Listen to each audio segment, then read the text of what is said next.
Karena kita tahu jembatan Sirat di atas neraka jahanam. Ujung dari jembatan Sirat itu adalah surga. Di dalam hadis tadi disebutkan Allah akan mudahkan jalannya menuju surga. Ibnu Rajab sehingga menjelaskan maksud dari hadis ini diantaranya adalah kita dimudahkan untuk melewati jembatan Sirat sehingga mudah untuk masuk ke dalam surga. Maksudnya seperti itu.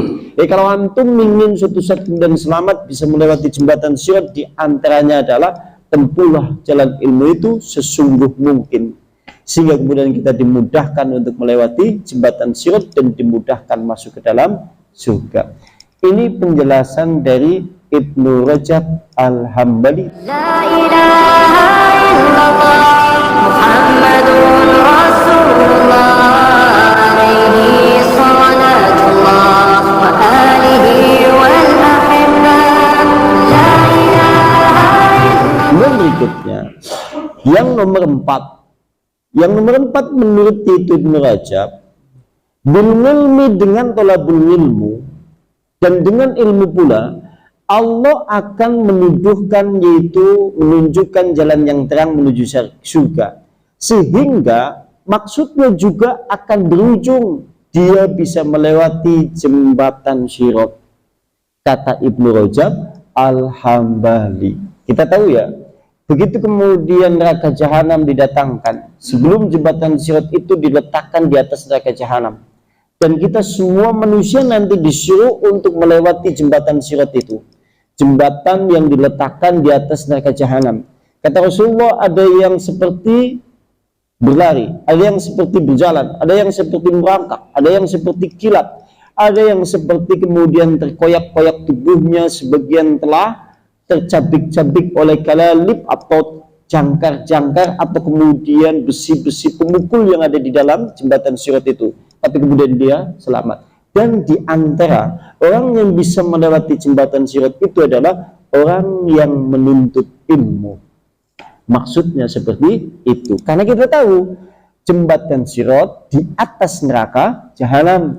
Ujung dari jembatan Sirat itu adalah surga. Di dalam hadis tadi disebutkan Allah akan mudahkan jalannya menuju surga. Ibnu Rajab sehingga menjelaskan maksud dari hadis ini diantaranya adalah kita dimudahkan untuk melewati jembatan Sirat sehingga mudah untuk masuk ke dalam surga. Maksudnya seperti itu. Kalau antum ingin suatu saat dan selamat bisa melewati jembatan Sirat, diantaranya adalah tempuhlah jalan ilmu itu sesungguh mungkin, sehingga kemudian kita dimudahkan untuk melewati jembatan Sirat dan dimudahkan masuk ke dalam surga. Ini penjelasan dari Ibnu Rajab Al-Hambali tatkala beliau menjelaskan hadis man tariqon yaltamisu fihi ilman sahalallahu lahu tariqon ilal jannah, sebagaimana disebutkan oleh Ibnu Rajab. Kemudian faqala berkata, ulama-una itu ulama-ulama kami. Ulama-ulama kami ini berkata, man ngamila bima alima, barang siapa mengamalkan dengan apa saja yang dia ketahui dari thalabul ilmi. Antum setelah mengaji jadi mengetahui, lantas kemudian dengan mengaji itu tumbuh amalan yang didasarkan oleh ilmu. Panjenengan lantas kemudian setelah ngaji ini berbuah amalan soleh, maksudnya seperti itu, dengan ilmu yang Anda ketahui atau keyakinan yang Anda bangun setelah Anda kemudian mengaji, maka aurasahullahu ilma ma lam ya'lam, Allah akan mewariskan banyak ilmu yang Anda tidak ketahui, yang bisa menuntun Anda menuju surga. Di antaranya itu kalau menurut ulama kita berkata demikian. Dan beliau juga menyebutkan itu ulama-ulama kita, sebagaimana juga perkataan Ibnu Rajab, sawabul hasanati al hasanatu ba'daha. Ciri-ciri thalabul ilmi Anda itu diterima oleh Allah. Ciri-ciri pahala kebaikan dari thalabul ilmu itu diterima oleh Allah adalah kebaikan setelahnya.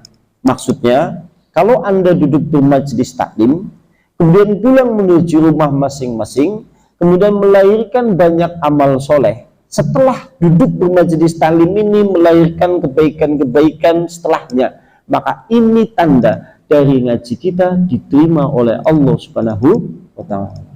Maksudnya seperti itu. Enek panjenengan dengan ngaji terus banyak perubahan yang merubah diri Anda, ada kebaikan setelah mengaji, maka ini tanda kebaikan dari masalah mengaji Anda diterima oleh Allah Subhanahu wa Ta'ala. Kita kira-kira diterima enggak? Kalau lihat dari perkataan ulama ini, oh diterima insya Allah. Insya Allah ya gue.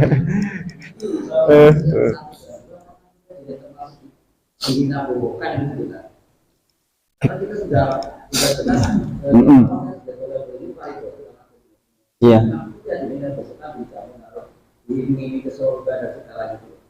Iya kan.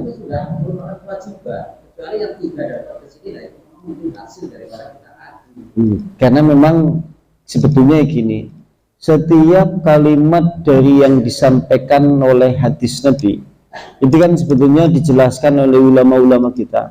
Tujuannya adalah supaya mendalam makna yang terkandung di dalamnya. Artinya kalau suatu saat kita melihat, ya kalau kita katakan thalabul ilmi wajib bagi setiap kondisi seorang muslim. Dan yang namanya thalabul ilmi adalah merupakan jalan sebab untuk masuk ke dalam surga. Kebanyakan masyarakat hanya mengetahui sekedar sampai di situ, tanpa pernah mengetahui penjelasan yang mendalam di balik itu semuanya. Sehingga terkadang kita mendengar hadis yang sama tanpa ada penjelasan banyak dari kalangan ulama terhadap masalah hadis itu, seakan-akan menjadi sesuatu yang dinamakan. Loh, sepenting ngaji surga. Malah kadang-kadang dulu ketika saya kecil, sepenting ngaji apa-apa, lain dia ngantuk ngaji wis berkah, wis surga. Kita dulu sering dinamakan dengan hal-hal seperti itu, dan itu bukan penjelasan ulama. Itu penjelasan perkataan dari orang ustadz saja ataupun ulama kita. Itu bukan penjelasan dari ulama kita, itu penjelasan dari orang-orang kita saja. Sebetulnya hadis-hadis itu semuanya dijelaskan dalam konteks, yaitu hal terkait masalah berkaitan dengan masalah. Contoh, thalabul ilmi faridah. Kalau kita lihat penjelasan di dalam hadis, faridah ketika mengikuti pola fanilatun, maka menjadi artinya sangat-sangat wajib. Sangat-sangat wajib. Berarti wajibnya melebihi sholat. Ketika sholat, kalimatnya faridah, sama fardu, wajib. Tapi ketika kalimatnya faridah, anaya sing disukun, jadinya sangat wajib. Sehingga kedudukan hukumnya antara thalabul ilmi dengan sholat, maka lebih wajib thalabul ilmi. Kita tahu orang yang meninggalkan sholat berdosa, orang yang meninggalkan ngaji otomatis juga berdosa. Dan kita tahu pula, Anda tatkala sholat, apa saja yang membatalkan Anda ketika sholat? Sampai naik sholat batal apa baik? Apa? Kentut, tidur, batal enggak kalau suatu saat sholat? Batal enggak? Sampai suatu saat kemudian ngaji, tertidur, batal enggak? Benar, dia lagi melaksanakan kewajiban, bahkan kemudian nilainya sangat-sangat wajib, lebih tinggi. Kalau kemudian tidur itu membatalkan sholat, apalagi tidur di dalam hukum yaitu ngaji yang sangat wajib. Itu maksudnya. Kalau ulama-ulama dulu ngantuk, cuci muka, duduk kembali. Kalau ngantuk, persiapkan supaya kemudian kita tidak ngantuk. Anda termasuk orang yang dari kalimat tadi. Tadi kan ada kalimat, nanti sebetulnya ada penjelasan lagi. Di dalam hadis tadi, man salaka tariqon. Barang siapa yang menempuh ilmu. Kemudian ada kalimat yaltamizu. Nah, kalimat yaltamizu ini diartikan sungguh-sungguh betul-betul menjamahnya menempuhnya. Sampean kalau melihat kertas, nek kalimatnya masa, kira-kira artinya menyentuh, masa. Tapi nek kalimatnya lamasa, dibuka-buka, diwaca, kira lamasa. Sehingga kalau kalimat itu diartikan, barang siapa yang menempuh ilmu, wayal tamisu, dia sungguh-sungguh mengaji. Kalimat sungguh-sungguh mengaji perlu digarisbawahi dalam hal itu. Sehingga Kalimat yaltamisu ini menunjukkan hukum tatkala orang sudah seperti itu, Allah akan mudahkan jalannya untuk menuju surga. Artinya, kalau kita hanya duduk bermajelis taklim tidak sungguh-sungguh di dalamnya, tidak menjamah atau menyentuhnya dengan sungguh-sungguh, maka Allah tidak akan mudahkan jalannya menuju surga. Menunjukkan yaltamisu, ketika kita ngantuk keluar, cuci muka. Sama seperti tadi, yaitu Al-Qurtubi, Ibnu Jandal Al-Qurtubi. Begitu pintu gerbang tertutup, dia tidak pulang ke rumahnya, tapi dia lihat masih ada kesempatan dia hadir di majelis taklim itu. Dia melihat lorong di samping rumah yang menghubungkan ke majelis taklim itu, sehingga dia masuk ke dalam lorong. Jenengane wong yaltamisu. Orang seperti inilah yang dimaksud dari hadis, dia bersungguh-sungguh menempuh jalan ilmu. Kalau Anda tatkala kemudian ngantuk malah dibawa ngantuknya, kejenengan dengan sungguh-sungguh. Itu maksudnya. Itu wong teman-teman. Itu wong teman-teman. Kejenengannya itu wong teman. Anda sekarang kita cek. Tatkala Anda suka terhadap sepak bola, jam 2, jam 3. Karena ya, tatkala ada orang nonton sepak bola kemudian Piala Champion misal antara Barcelona dengan Real Madrid, kan memungkinkan ramai dan bagi para pencintanya Masya Allah. Begitu ia melihat, ia tunggu-tunggu ngantuk, apa yang ia lakukan? Kopi. Kayaknya ya, karena apa dia bisa berbuat seperti itu? Sungguh-sungguh. Masalahnya, kalau dia tidak sungguh-sungguh pulang tidur. Kayaknya ya, karena dia sungguh-sungguh pulang. Kalau suatu saat kemudian dia melihat di tayangan itu belum selesai, kemudian kantuk datang, apa yang dia lakukan? Apa yang dia lakukan? Wah, dia cuci muka. Kalau saking tidak tahannya dengan ngantuk, dia sudah berbuat macam-macam tapi tetap ngantuk saja.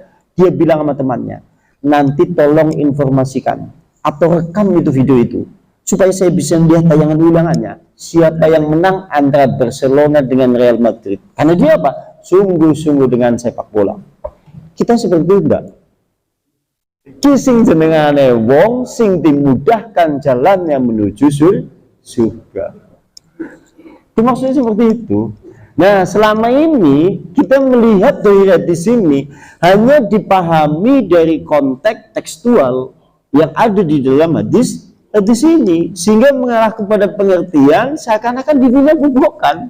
Wah, sing penting ngaji sampai di surga, sing penting mangkat yuk, mangkat Kang, lendian ngantuk ora apa-apa, malaikat ke ngayomi, malah diayomi itu coba.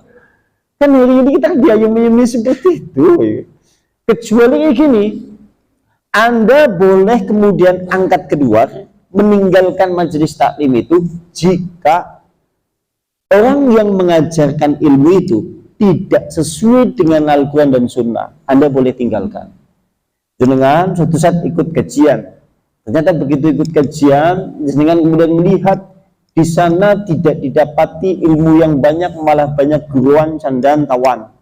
Dan berikutnya, di dalamnya ternyata banyak ajaran-ajaran yang justru oleh Rasulullah dilarang. Yang seperti itu panjenengan boleh meninggalkannya. Sama seperti pada jenengan Tengkulo. Kalau suatu saat panjenengan mendapati apa yang saya ajarkan, itu ternyata tidak ada ajaran di dalam Al-Quran dan Sunnah, silakan tinggalkan atau bubarkan kajian ini. Kaidah seperti itu. Jenengane wong sing sungguh. Dek wong sungguh-sungguh kira-kira. Jadi makanya di dalam kitab ini disebutkan, kitab ini kan menyebutkan ya, aja ngasih dewek wis ngaji tahun-tahunan, tapi ternyata bukan termasuk orang di dalam hadis ini. Suatu saat panjenengan nanti lewat di jembatan Sirat, ternyata kita tidak selamat, padahal ngajinya wis 30 tahun. Terus sampean protes sama malaikat. Ya malaikat, katakan kepada Allah, kenapa aku tidak selamat tatkala melewati jembatan Sirat? Bukankah dulu aku kemudian senantiasa mengkaji selama 20 tahun itu telah ilmi? Dijawab nang malaikat, didoki buku catatannya. Buku catatanmu, sampean ngaji 20 tahun kue ngantuk terus. Kiku coba, sampean bukan orang yang bersungguh-sungguh, pantas Anda itu tidak selamat dari sirat. Apa yang kita katakan coba? Kayaknya mungkin, ya Allah, kembalikan aku ke dunia. Nanti kalau suatu saat kemudian aku kembali ke dunia, kemudian aku akan duduk di majelis taklim. Jangankan 1 jam, 3 jam, 4 jam, saya tidak akan kantuk dan bersungguh-sungguh. Tapi penyesalan yang seperti itu sudah terlambat, sudah tidak ada gunanya. Gue maksudnya, dia betul sering dinilai bobokan hal terkait permasalahan gitu. Gitu men. Pas bab pas ngomong ngaji bab pas. Kemudian berikutnya sekarang qala berkata Ibnu Jauzi sekarang, Imam Ahmad bin Hambal pernah mengelilingi dunia 2 kali. Imam Ahmad bin Hambal pernah mengelilingi dunia 2 kali untuk mengumpulkan hadis, sehingga itu tertulislah kitab Musnad Imam Ahmad. Dan kita tahu kitab Musnad Imam Ahmad terdapat 1 juta hadis, yang tinggal bersama kita hanya 200.000 hadis. Dia keliling dunia 2 tahun. Jadi kan nggak usah heran terhadap orang yang bisa keliling dunia naik sepeda. Hanya keliling dunia saja, nggak usah heran, itu luar biasa, bukan jalan misufing ilman. Yang kita heran adalah orang keliling dunia untuk mengumpulkan hadis, untuk menuntut ilmu. Inilah orang yang dimaksud dimudahkan jalannya untuk menuju surga. Panjenengan bayangkan. Dan kalau menurut riwayat, pernah suatu kali, Imam Ahmad tatkala hendak untuk mengumpulkan hadis itu, dia kehabisan bekal, tidak memiliki uang saku. Tatkala hendak menuju negeri lain, dia kehabisan bekal, tidak memiliki uang saku untuk yaitu melanjutkan safarnya untuk mengumpulkan hadis. Maka ketika kemudian dia tidak mendapatkan yaitu uang saku, kemudian dia melihat sekeliling rumahnya. Begitu kemudian dia melihat sekeliling rumahnya, dia melihat ke atap. Tapi kan dalam Belanda cara bahasa segini, dia melihat ke atas. Ternyata ia kemudian tersenyum karena melihat kayu yang ada di atas. Lantas kemudian dia tersenyum. Lantas kemudian rumahnya dirobohkan. Kayu-kayunya itu dijual. Kemudian dia pergi untuk kembali mengumpulkan hadis. Sampai seperti itu. Kejenengane wong sing sungguh-sungguh. Sampai keliling dunia 2 tahun. Dia keliling Gedung Bulus pirang tahun coba. Mengkeliling Gedung Bulus tok, keliling Gedung Bulus Sidayu pirang tahun coba. Iya. Itu saja panjenengan kita hari ini nek ana sing ngaji seminggu du melu ngaji tok. Ini populer kok di kalangan kita kok. Nek kalangan Fathul Majid bisa ngaji seminggu du. Ki ngomong nang Ikhwan-ikhwan, "Oh itu Masya Allah ya. Ngaji seminggu du." Masya Allah. Ki Masya Allah di zaman kita hidup hari ini coba. Artinya apa? Artinya kalau ada orang memuji seperti itu, berarti menunjukkan kondisi banyaknya lemahnya manusia di dalam menuntut ilmu. Sampai kemudian seperti itu. Orang yang paling tinggi anggapannya adalah seperti itu. Artinya betapa banyaknya yang kemudian terlalaikan dari tolabul ilmi. Kan seperti itu. Kami tidak bisa membayangkan lah 2 tahun keliling dunia coba. 2 kali keliling dunia. Dan berikutnya Imam Baqi bin Makhlad. Sekarang yaitu Imam Baqi bin Makhlad. Dia melakukan rihlah 2 kali. Imam Baqi bin Makhlad melakukan rihlah tolabul ilmi, perjalanan untuk menuntut ilmu sebanyak 2 kali. Jarak yang ditempuh Mesir menuju Syam. Berarti Mesir kan negara hari ini. Syam kan wilayah Palestina, Suriah, kemudian Libanon. Berarti kan beda negara kalau zaman sekarang. Lantas, atau dari Hijaz sekitar Mekah menuju Baghdad, atau dari wilayah Arab Saudi menuju Irak, kan beda negara, jauh tempatnya. Dan dia menuntut ilmu agama tersebut rihlah selama 14 tahun. Rihlah pertama kali ia lakukan perjalanan untuk menuntut ilmu 14 tahun. Rihlah kedua 20 tahun berturut-turut. Ini Masya Allah ya. dia rihlah 2 kali, beda negara, dari negaranya menuju negara lain mulai ngaji, keliling untuk mengumpulkan hadis dan banyak menimba hadis, mengumpulkan kemudian berita-berita dari Nabi, dari kalangan orang-orang yang terpercaya. Dia mengadakan rihlah itu sampai dua kali. Perjalanan menuntut ilmu yang pertama 14 tahun. Perjalanan yang kedua 20 tahun berturut-turut. Kita ngaji seminggu pisan nang Masjid Baitur Rahim Gedung Bulus, seminggu pisan malam Senin, izin coba. Kue kuasane, sing kolongi, ya Allah berilah aku surga, ya Allah, aku sudah mengaji, ya Allah. Kira-kira malaikat yang beri, wong. Karena itu ya, kita adalah bukan orang yang sungguh-sungguh sebetulnya. Makanya banyak-banyaklah kemudian kita istighfar. Sekalipun kemudian kita adalah ahlu ilmu atau orang yang mau duduk bermajelis taklim. Saya katakan kepada panjenengan, jenengan jangan sampai mengambil satu hal lah daripada sing orang ngaji. Kita tidak membicarakan sing orang ngaji, kita membicarakan sing ngaji, dan kita tahu terkait masalah agama harus melihat menuju ke atas, bukan melihat ke bawah. Yang geleng agama kan dari geleng atas. Dari gelengannya berarti kayak bae 20 tahun berturut-turut, 14 tahun. Ada yang kemudian masuk ke lorong sampai terkelupas dagingnya. Ada yang sampai rela tidur di kandang ternak. Aku gede-gedenya 10 langkah aku izin. Sekalipun izin diperbolehkan kalau alasannya syar'i. Sampean sholat untuk izin orang.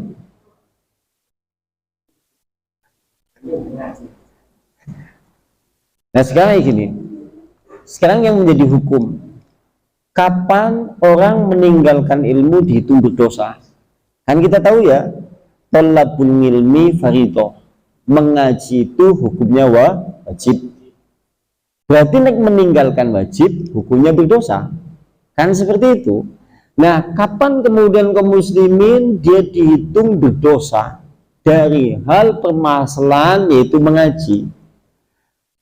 Oleh karena itulah ulama memberi hukum, tatkala orang bisa dikenai dia berdosa dari terkait masalah meninggalkan ngaji seperti meninggalkan sholat jika terhitung 3 hari berturut-turut. Senin orang ngaji, Selasa orang ngaji, Rabu orang ngaji, Kemisnya dosa. Dosa dari masalah mengaji, karena ngaji gue hukumnya wajib. Coba bayangkan, kalau hal itu dia sudah lakukan 1 tahun, ngajine mung tatkala agiana acara nang masjid misal, setahun ping pindo kajian nang masjid misal, kira-kira wong kuwi dosa ora? Dosa, karena meninggalkan ngaji berapa tahun coba? Dia meninggalkan ngaji berapa kali coba? Bayangkan saja, terkait masalah hukum meninggalkan sholat saja yang hukumnya wajib, kita bisa dikenai kufur. Kita kan bisa dikenai kufur jika kemudian meninggalkan sholat. Begitu juga dengan hukum terkait masalah meninggalkan ngaji, sekalipun ulama-ulama fikih tidak memandang yang lebih banyak menjadikan manusia jatuh ke dalam kufur adalah meninggalkan sholat. Tapi karena kemudian mengaji tingkatannya lebih wajib daripada kemudian sholat, maka sama hukumnya seperti itu.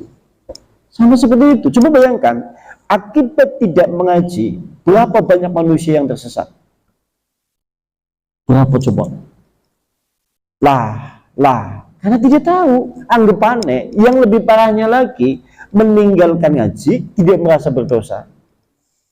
Karena merasa dosa. Coba bayangkan, 1 tahun sampai ngaji setahun, coba pimpira. Kayak nenteng dihitung-hitung, ya selama 1 tahun kayak ngaji kayaknya ping 5 ya. Nang dibaik, ya kayak pas acara nang masjid. Iya. Ping 5 berapa coba 1 tahun yang ngaji di ping 5 berarti dosanya pira? Wong hitungannya mau next Senin orang ngaji, Selasa orang ngaji, Rabu orang ngaji, Kemis itu dosa. Telung dina itu kan ya. 3 hari meninggalkan ngaji berarti berdosa. Kalau kita hitung kalkulasi dalam bilangan seminggu untuk menggugurkan kewajiban ngaji, jenengan berarti harus hadir selama 1 minggu 2 kali. Paling tidak seperti itu. Ya. Minimalnya berarti 2 kali. Neng jenengan wis 2 kali, oh masya Allah, berarti wis gugur kewajiban dari ngaji sekalipun tekannya ngantuk, tapi tidak untuk keutamaan sih mau. Terus seperti itu.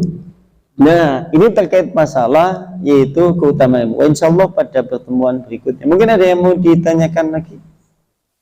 Kalau tidak kita tutup. Iya, gimana? Iya.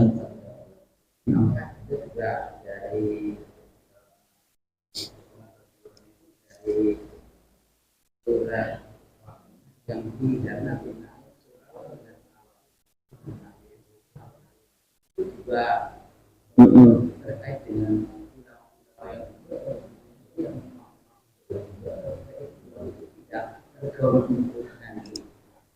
ya iyalah, kalau kita lihat di dalam dohir surat Al-Waqiah itu kan menyebutkan golongan ahli surga yang masuk awal kan ya, sehingga kalau kemudian kita lihat termasuk orang-orang yang masuk surga awal itu diantaranya kan satu, masuk surga tanpa hisab. Masuk surga tanpa hisab diantaranya adalah langsung masuk surga tanpa melewati neraka terlebih dahulu. Sebagaimana kalau di kitab Fathul Majid menjelaskan bahwa terkait masalah hal itu, siapa orang yang kemudian masuk surga tanpa hisab, kemudian disebutkan dalam hadis tidak meruqyah dan tidak meminta diruqyah. Kemudian berikutnya dia sangat bertawakal betul-betul kepada Allah. Inti dari kemudian yang masuk surga tanpa hisab itu adalah ahlu tauhid, mati di atas tauhid, bersih dari segala syirik dan dosanya diampuni oleh Allah. Orang seperti itulah yang masuk surga tanpa hisab. Berarti tingkat level yang paling tinggi dimasukkan surga tanpa hisab diantaranya adalah ahlu tauhid, mati di atas tauhid, tidak memiliki sedikit pun keyakinan syirik. Tapi perlu kita ketahui, untuk mengetahui tauhid, syirik, atau kemudian mati di atas tauhid, untuk mengetahui itu dengan tolabul ilmi. Sehingga tolabul ilmi bisa masuk di semua lini. Tolabul ilmi itu bisa masuk ke dalam semua golongan. Golongan masuk surga tanpa hisab ya masuk. Karena persyaratannya kan harus menempuh jalan ilmu dulu. Orang yang masuk setelahnya juga melalui ilmu. Sehingga golongan ahlul ilmu bisa masuk ke semua lini. Itu seperti itu. Keistimewaan para tolabul ilmi. Tapi itu perlu disebutkan. Yaltamisu fihi ngilman. Kalau sungguh-sungguh betul-betul ya menempuhnya. Aja tanggung-tanggung. Eman-eman maksudnya itu. Eman-eman sisa waktu di dalam hidup, jangan-jangan kita masih sebentar. Maka waktu yang sebentar ini bersungguhlah. Kalau kita memang ingin duduk di majelis taklim, sudah niatkan benar-benar sungguh-sungguh. Itu seperti itu maksudnya, supaya benar-benar entuk pahala yang memang Allah mudahkan jalan menuju surga. Nanti begitu panjenengan pulang kondur, maka kemudian Allah memudahkan untuk beramal soleh, maka Anda termasuk berhasil. Kue tandane yaitu ngalamatul hasanatul ula. Ciri-ciri kebaikan yang pertama diterima oleh Allah diantaranya adalah kebaikan setelahnya. Artinya ketika ngaji kita ini diterima oleh Allah, nanti kemudian melahirkan amal soleh setelah mengaji ini. Itu senengane tanda ciri-ciri amalan soleh yang pertama diterima oleh Allah. Itu seperti itu. Nek orang anak hasilnya ya pada baik sampai nandur pari kesel-kesel matun rapanen. Itu seperti itu maksudnya. Cukup ya? Nastimu bihadza majlis ta'limu bidawati Rasulillah. Subhanakallahumma bihamdika asyhadu an la ilaha illa anta astaghfiruka wa atubu ilaik. Assalamualaikum warahmatullahi wabarakatuh.